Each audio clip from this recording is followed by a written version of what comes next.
अस्सलाम वालेकुम and welcome back to another video. आज की वीडियो के अंदर हम डिस्कस करेंगे the wind and the willows, जो कि एक चिल्ड्रन बुक है जो नीत ग्राहम ने लिखी थी और फर्स्ट टाइम पब्लिश हुई थी 1908 में। इसे बेड टाइम स्टोरी कहा जाता है और ये स्टोरी उन्होंने अपने बेटे अलस्तेर के लिए लिखी थी। अगर इस स्टोरी की बात की जाए तो इसे मूवी की फॉर्म में भी अडॉप्ट किया गया है, स्टेज की फॉर्म में भी इसे परफॉर्म किया गया और कंट्री ये यूनाइटेड किंगडम यूके से बिलोंग करती है और इसे मैथवन एक इंग्लिश पब्लिशिंग हाउस है उसने पब्लिश किया। अगर इस स्टोरी के बैकग्राउंड की बात की जाए तो जब नीत ग्राहम की एज 40 इयर्स थी तब उनका एक बेटा पैदा हुआ था जिसकी बर्थ प्रीमेच्योर हुई थी और उस बच्चे की एक आंख जो है वो काम नहीं करती थी, मतलब वो एक आंख से अंधा था। उनके बेटे का नाम अलस्तेर था और निक नेम उसे माउस कहा जाता था। फिर जब अलस्तेर 4 साल का था तो तब उसके फादर उसे स्टोरी सुनाते थे और ज़्यादातर स्टोरीज टोड, मोल और रैट के बारे में होती थी। और जब वो अपने काम से बाहर किसी सिटी गए हुए थे तो वो अपनी स्टोरीज रिटन फॉर्म में, लेटर की फॉर्म में अपने बेटे के लिए भेजा करते थे। फिर 1908 में उन्होंने रिटायरमेंट ली और वो सेक्रेटरी थे बैंक ऑफ इंग्लैंड के। इसके बाद वो अपनी फैमिली के साथ एक फार्म हाउस में मूव हो गए और वहाँ पर वो अपने बेटे को रोज़ स्टोरी सुनाया करते थे जो कि रैट, टोड, मोल के बारे में होती थी। अगर इस स्टोरी के कैरेक्टर्स को देखा जाए तो इसके अंदर मोल, टोड, रैटी, बैजर और बहुत से एनिमल्स हैं जो कि इसके मेन कैरेक्टर्स हैं। देखा जाए तो इसके अंदर पर्सोनिफिकेशन यूज़ किया गया और पैथेटिक फैलेसी यूज़ की गई है। अगर पर्सोनिफिकेशन को देखा जाए तो पर्सोनिफिकेशन ऐसी फिगर ऑफ स्पीच है जिसके अंदर इनएनिमेट आइडियाज़ और इनएनिमेट ऑब्जेक्ट्स को इस तरह एड्रेस करते हैं जिस तरह वो एनिमेट हैं। इसी तरह पैथेटिक फैलेसी के अंदर हम इनएनिमेट ऑब्जेक्ट्स को इस तरह यूज़ करते हैं कि उसके अंदर हम एनिमेट क्वालिटीज़ शो करते हैं, जैसे इमोशंस, फीलिंग्स एटसेट्रा। अब स्टोरी का स्टार्ट इस तरह होता है कि स्प्रिंग स्टार्ट हुआ है और मोल का कैरेक्टर इंट्रोड्यूस करवाया जाता है जो कि खुश होता है कि स्प्रिंग आ गई है, उसे स्प्रिंग पसंद होती है, लेकिन उसे स्प्रिंग के अंदर ये चीज़ बिल्कुल नहीं पसंद होती कि स्प्रिंग के आते ही क्लीनिंग करनी होती है, सफाइयाँ वगैरह करनी होती हैं जो कि उसे पसंद नहीं होती। वो बेड से उठता है और फिर अपना जो उसका घर होता है उसे वाइट वॉश करना स्टार्ट करता है और फिर आधे में छोड़ देता है और बोलता है मैं बाहर जाके देखता हूँ। जब वो बाहर निकलता है अपने अंडरग्राउंड हाउस से तो रास्ते में वो बहुत से दूसरे एनिमल्स को देखते हैं और उन्हें वो उससे पूछते हैं कि क्या तुमने सफाई कर दी है, तो वो कहते हैं नहीं, वो मैं कल करूँगा, आज का तो बहुत खूबसूरत दिन है, मैं स्प्रिंग एंजॉय करूँगा। रास्ते में उसे स्क्विरल मिलती है, कुछ रैट्स मिलते हैं जो स्कूल जा रहे होते हैं। इसी तरह वो इन सब को क्रॉस करके एक पॉइंट पे जाता है, वहाँ पर खड़ा होकर बुलंदी से देख रहा होता है रिवर को और अचानक उसका पाँव स्लिप होता है और वो जाके रिवर के पास बैंक पे गिर जाता है। उसने इससे पहले रिवर को कभी नहीं देखा होता, वो पानी को टच करता है और वो बहुत ज़्यादा खुश होता है। जब वो वहाँ बैठा हुआ होता है तो अचानक वो रिवर की दूसरी साइड पे देखता है, वहाँ पर उसे एक छोटा सा घर दिखाई देता है और साथ में रैटी दिखाई देता है।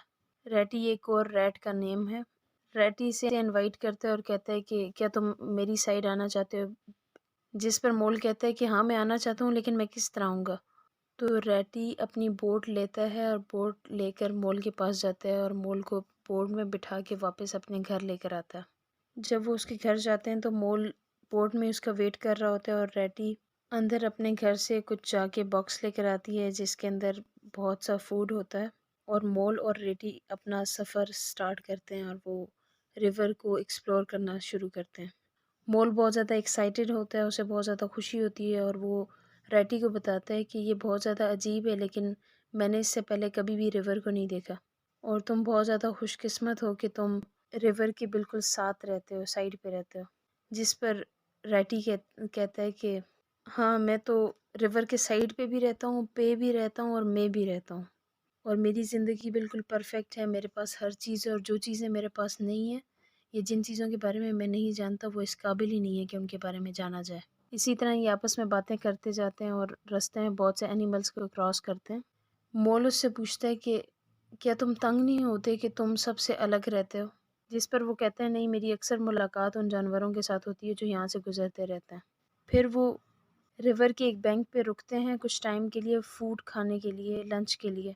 जब वो वहाँ रुकते हैं तो वहाँ पर बैजर आता है जो कि रैटी का दोस्त होता है और वो आके फ़ौरन चला जाता है, वहाँ रुकता नहीं है, जिसके बारे में रैटी बताता है कि ये बहुत ही एंटी सोशल है, इसे सोसाइटी बिल्कुल भी पसंद नहीं है और ये बहुत डेंजरस है, इससे दूर ही रहना तुम, क्योंकि ये वाइल्ड वुड्स में रहता है और वुड्स ऐसी जगह है जहाँ पर मैं नहीं गया और मैं एक्सपेक्ट करता हूँ कि तुम भी कभी वहाँ जाने का नहीं सोचोगे, क्योंकि वहाँ पर बहुत से इंट्रूडर्स होते हैं। जब वो वापस जा रहे होते हैं तो मोल चाहता है कि वो कश्ती जो है, बोट जो है वो सेल करे, लेकिन रेटी उसे मना करता है और उसे बताता है कि तुमने अभी बहुत कुछ सीखना है, तुम अभी नहीं कर सकते। मना करने के बावजूद भी मोल उससे बोट छीन लेता है और जैसे ही बोट छीनता है तो बैलेंस लॉस होने की वजह से ये दोनों पानी में गिर जाते हैं। अब रेटी को स्विम करना आता होता है और मोल को नहीं आता और मोल नीचे जाके डूब जाता है, जिस पर रेटी उसे पकड़ के रिवर के बैंक पे ले आता है और मोल बहुत ज़्यादा सॉरी फील करता है और वो उससे माफ़ी मांगता है और कहता है कि मुझे मेरी इस स्टूपिड हरकत के ऊपर माफ़ कर दो। और इसके बाद वो रैटी के घर पे जाते हैं और वहाँ जाने के बाद मोल डेली बेसिस पे प्रैक्टिस करता है बोट सेलिंग की और साथ साथ स्विमिंग सीखने की कोशिश करता है। कुछ अरसे बाद वो स्विमिंग और सेलिंग दोनों सीख लेता है और एक दिन मोल रैटी को कहता है कि मैं टोड से मिलना चाहता हूँ और ये टोड से मिलने के लिए बोट में बैठते हैं और रैटी बताता है कि टोड एक परफेक्ट बंदा नहीं है, लेकिन वो उसके अंदर बहुत सी अच्छी क्वालिटीज़ हैं। टोड के बारे में बताते हैं कि वो बहुत ज़्यादा रिच है और एक बहुत ही खूबसूरत घर में रहता है। जब ये टोड के पास जाते हैं तो मोल उसके घर को देखकर और बहुत सी बोट्स उसके पास देखकर हैरान हो जाता है। जब वो टोड से मिलते हैं तो टोड उन्हें बताता है कि मेरे पास एक ऐसा कार्ट है जिसे मैं हॉर्स के साथ बांध के कहीं भी लेकर जा सकता हूँ, जिसके अंदर बेड है और हर वो फैसिलिटीज़ हैं जो मुझे घर पे चाहिए होती हैं और ये रूम जो है, ये कार्ट जो है बिल्कुल एक रूम की तरह। अब ऐसा होता है कि रैटी को टोड कहता है कि बजाय तुम एक छोटे से घर के जो कि एक रिवर के बैंक पे उधर रहने के बजाय तुम मेरे साथ रहो और मेरे साथ वर्ल्ड को एक्सप्लोर करो जैसे कभी भी किसी ने नहीं किया। तो रैटी बोलता है नहीं, मैंने वापस जाना है और मोल जो है उसका इंटरेस्ट पैदा हो जाता है, वो चाहता है कि वो टोड के साथ वर्ल्ड को एक्सप्लोर करे और बहुत सी नई चीज़ें देखे। फिर टोड और मोल और रैटी ये तीनों हॉर्स के पास जाते हैं और हॉर्स के ऊपर मोल और रैटी राइड करने की कोशिश करते हैं, लेकिन बहुत ज़्यादा मुश्किल होता है और जब फाइनली वो राइड करते हैं तो टोड हॉर्स को एप्पल दिखाकर उसे अपनी तरफ बुला लेते हैं, जिसकी वजह से वो गिर जाते हैं और फिर वो कार्ट को हॉर्स के साथ बांधते हैं और वो अपने सफ़र पे निकल जाते हैं। अब सफ़र में वो एक कार को देखते हैं। मोल और रैटी साइड पे हो जाते हैं जबकि टोड अंदर कार्ट के अंदर सो रहा होता है और वो कार जो है वो कार्ट को क्रैश कर देती है और हॉर्स इधर उधर भागने लग जाता है, जिसकी वजह से जो कार्ट हॉर्स के साथ बांधा हुआ होता है वो टूट के रोड के साइड पे गिर जाता है। जब रैटी और मोल टोड के पास आते हैं तो वो देखकर हैरान होते हैं कि बजाय टोड इस बात पे नाराज़ हो कि उसका कार्ट सारा तबाह हो गया है, वो बहुत ज़्यादा खुश होता है और उसे कार बहुत ज़्यादा पसंद आती है और वो इमेजिन करने लग जाता है अपने आप को एक कार के साथ और वो अपनी ख्वाहिश ज़ाहिर करता है कि वो कार लेना चाहता है। जिसके बाद मोल और रैटी उसे ट्रेन के थ्रू उसके घर पहुंचा देते हैं, भिजवा देते हैं और खुद हाउस आ जाते हैं अपने। अब वहाँ थोड़ा टाइम गुज़ारने के बाद स्प्रिंग ख़त्म हो जाता है और ऑटम स्टार्ट हो जाता है, लीव्स गिरने शुरू हो जाते हैं।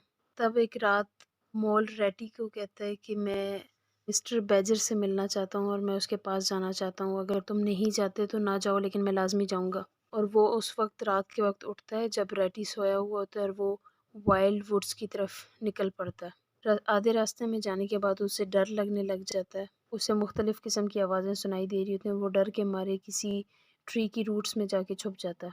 अब जब रात को रैटी जागता है तो वो बाहर निकल के मोल के फुटप्रिंट्स देखता है और वो समझ जाता है कि वो वाइल्ड वुड्स गया है। वो अपनी गन्स लेता है और वाइल्ड वुड्स जाता है और वहाँ पर जाके मोल को ढूंढता है और मोल से मिलने के बाद वो आपस में थोड़ी देर उधर ही ट्रंक के अंदर बैठ के बातें करते हैं।